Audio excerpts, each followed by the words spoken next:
अरे रामू, तू मेरे बेड पर क्या कर रहा है? मैडम जी, बेड पर जो करते हैं मैं भी वही सब करने के लिए आया हूँ। ये क्या बकवास कर रहा है तू? और तेरे सांप कहाँ पर है?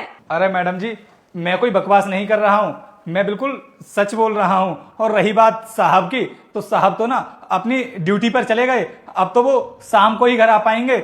अब इस घर में मेरे और आपके अलावा तीसरा इंसान कोई भी नहीं है। तो मैडम जी, हम जो चाहें ना वो आराम से कर सकते हैं। अगर आपकी इच्छा हो तो बताओ। तेरी हिम्मत कैसे हुई मुझसे ये सब बोलने की? और तेरे साथ मुझे बिना बताए चले गए, मुझे बताया भी नहीं।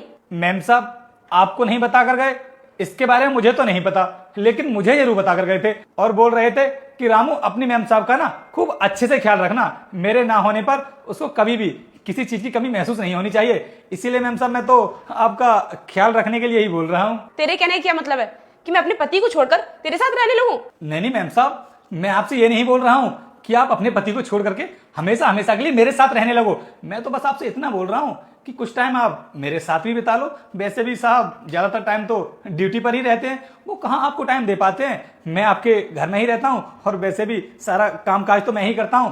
तो अगर आप मेरे साथ रहने लगोगी ना, तो मैं कभी आपको किसी भी चीज की कमी महसूस नहीं होने दूंगा मैम साहब। रामू, अगर तेरी इन गंदी हरकतों के बारे में मैंने तेरे सांप को बता दिया कि तू मुझसे ये सब बोल रहा था, तो वो तेरी ऐसी हालत करेंगे कि तू किसी भी पुलिस वाले की बीवी के साथ में ऐसा करने से पहले 100 बार सोचेगा। तो मैम साहब, आप मुझे एक बात बताओ, अगर मैं आपको खुश रखूंगा तो क्या आप साहब को हमारे बीच जो कुछ भी हुआ उसके बारे में बताओगी? नहीं बताओगी ना? अरे आप क्यों बताओगी जब मैं आपको खुश रखूंगा? और मैं भी नहीं बताऊंगा क्योंकि आप मुझे भी तो कंपनी दे रही हो।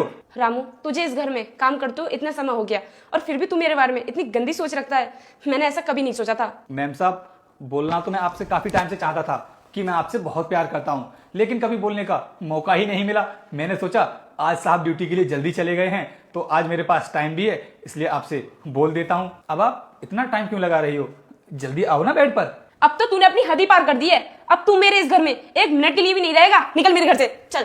रुक जाओ अनुष्का, तुम्हें इसे घर से निकालने की कोई जरूरत नहीं है। इसने कुछ गलत नहीं किया है। तुम?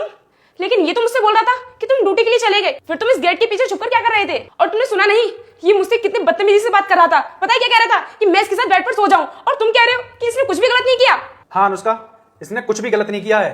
इसने जो भी बोला है ना तुमसे, वो सब मेरे। रुक जाओ मेरे बेटे, मैं तुझे आशीर्वाद देती हूँ कि अगले सोमवार से पहले तुझे एक बड़ी खुशखबरी मिलेगी और जो भी तुम्हारे मन की इच्छा है वह भी अवश्य पूरी होगी। लेकिन बेटा, तुम भी मेरे सच्चे भक्त हो, तो इस भले इंसान की वीडियो को लाइक सब्सक्राइब करके जाना। तथास्तु मेरे बेटे। मैंने पर बोला है। क्या तुमने इससे बोला था इतनी घिनौनी बात बोलने के लिए? लेकिन क्यों? अनुष्का, मैं तुम्हारे कैरेक्टर का टेस्ट ले रहा था। मैं जानना चाहता था कि तुम मेरी पीठ पीछे मुझे धोखा तो नहीं दे रही हो। लेकिन तुम्हारी बातें सुनकर मुझे तुम पर पूरा विश्वास हो गया है कि तुम मुझे कभी धोखा नहीं दोगी। मैंने तुम्हारे साथ जो भी किया है मुझे माफ कर दो। हाँ मैम साहब, साहब बिल्कुल ठीक बोल रहे हैं। साहब आपका टेस्ट ही ले रहे थे।